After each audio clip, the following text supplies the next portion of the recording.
Hi, and welcome to this episode of John's Model Kit Review. In today's fun classic model kit review video, we'll be looking at the Accurate Miniatures P-51A in 1/48 scale. This kit was originally released in 1994. It is Accurate Miniatures kit number 3402. For many years, modelers had really been calling for an accurate P-51A series of model kits. And when Accurate Miniatures released these kits, they were really held in high regard. They had what was, at the time, world-class surface detailing. The surface detailing on these kits is so good, it has only been marginally surpassed by much newer offerings from companies like Eduard. In this review, we'll take a look at what comes in the box, we'll go through the kit instructions, and we'll talk about any problem areas to watch out for with these. And on these kits, there are several areas that will give you trouble if you don't address them ahead of time. Thankfully, the solutions are easy, and so I will go over some easy solutions to common problem areas on these kits. We'll take a look at the surface detailing and the fit of the major parts.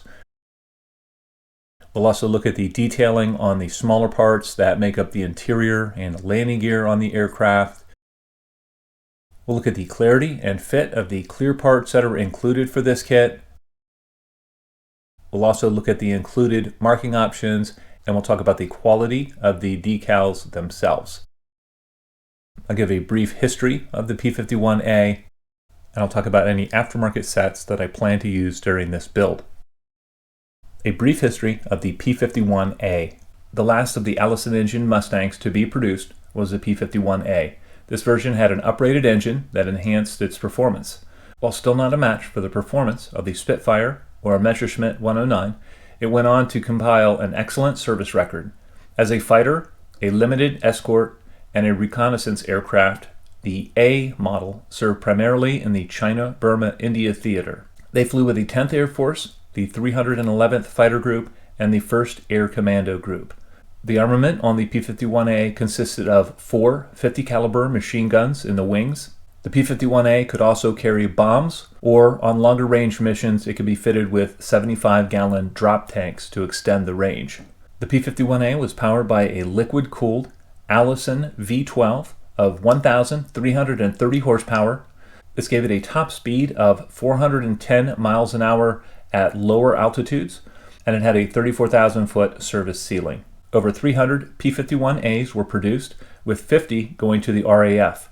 The end of World War II found P-51As still in service, a testament to their durability. One area I want to touch on before we actually go through the build of this kit is the color callouts that are in the Accurate Miniatures kits are superb. This kit even includes a model paint reference chart where it mentions the colors and the paint numbers for a bunch of different hobby brands. It also gives the Federal Standard or FS numbers for the paints.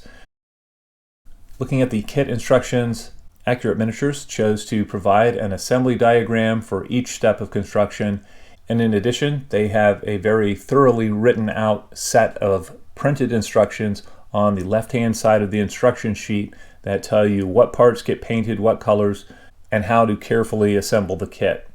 Looking at step 1, we're building up the interior of the aircraft. That includes the cockpit floor, the pilot seat, and the instrument panel. We can see the detail on the cockpit floor. This is correct for a P-51A. We can also see the detail on the pilot seat. And the only addition that I would really make to the interior of the aircraft is to add a set of Eduard pre-painted seat belts to the pilot seat. The instrument panel part itself is clear, and it's designed such that you actually paint everything except the instrument faces on the front of the instrument panel, and then you install a decal on the back that lines up with the instrument faces. This yields a very nice representation of the instrument panel. In the second step of assembly, we are continuing on with the interior. That includes the sidewall detail on the aircraft and the tail wheel. Not only are we painting this, but we are attaching these parts to the inside of either one fuselage half or the other.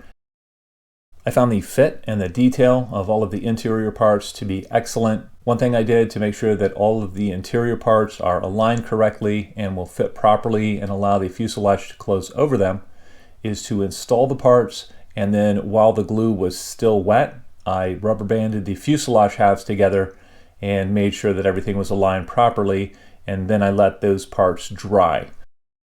In the next step of construction, we're joining the fuselage halves together, and then we're mounting the A-frame behind the pilot seat, that is part 13, and then we're installing the pilot seat through the top of the cockpit opening.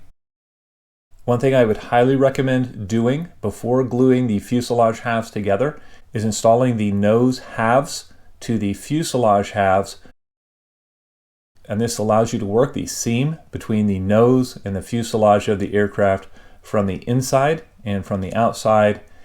You can get an extremely precise fit between the parts doing it this way.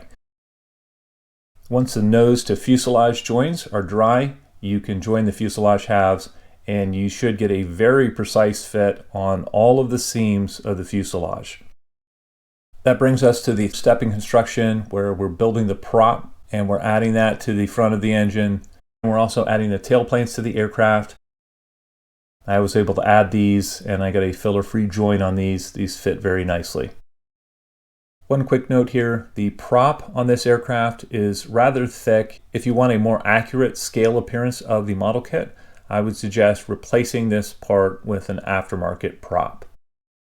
In the next step of construction, we are building the wing, and then we're attaching the landing gear to the wing. Before you join the upper wings to the lower wing section, I highly recommend gluing the wing guns in place on the lower wing. Otherwise, you're almost guaranteed to lose one of these wing guns. If your aircraft has the racks for the underwing ordnance, you need to drill out the holes for those as well at this time. Another thing to note on the P-51 in particular is that parts 28, R, and L should be glued in the closed position if the flaps are shown in the up position, which they are on this kit.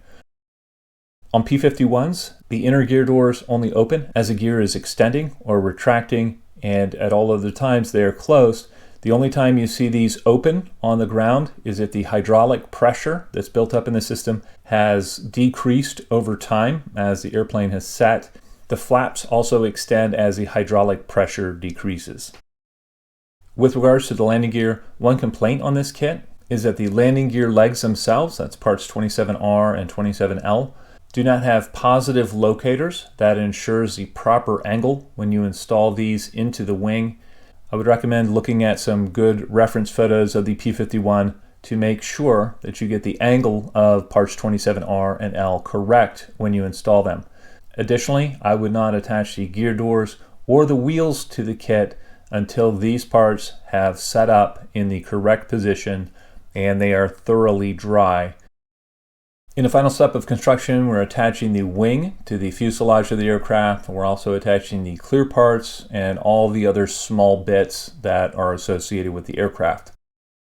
The fit of the wing to the fuselage on this kit is very nice. If you wanted to, you could glue the upper wings to the fuselage halves first, just to ensure a perfect fit on the wing roots. Otherwise, I think these will fit with just the slightest bit of filler at the wing roots. Looking at the clear parts on this kit, I would call these parts decent as far as quality goes. My only complaint with them is that they're a little bit thick and a little bit wavy as you look through them. Looking at the marking options for this kit, there is one marking option, and it's for a P-51A flown in Burma in 1944. It was flown by one of the CBI's first aces, and that is Captain J.J. England. Looking at the decals themselves, these are in register, they're well printed, they're opaque, and they perform very nicely. Looking at the surface detailing on this kit, as I said before, this is still world class. It holds up excellently today. The detail on the smaller parts of this kit is also excellent. And if you take your time with the fit of the landing gear and the clear parts of this kit, I think you'll be rewarded with an excellent model. I have previously built the very similar Accurate Miniatures A36. If you want to take a look at that video, you can click the link above. As of this video, the only other 1/48 scale P-51A that I'm aware of is the P-51A from ICM. And while that kit has posable flaps, It does have some accuracy issues with it, and it is quite a challenging build in the fit department. Additionally, the decals in the Accurate Miniatures kit are much better than those found in the ICM kit.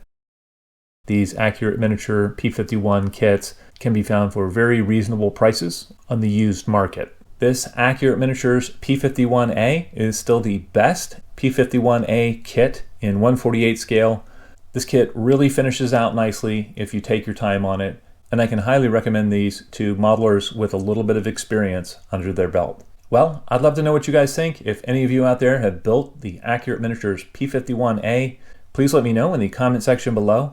As always, I hope you found this video entertaining and informative, and until next time, model on.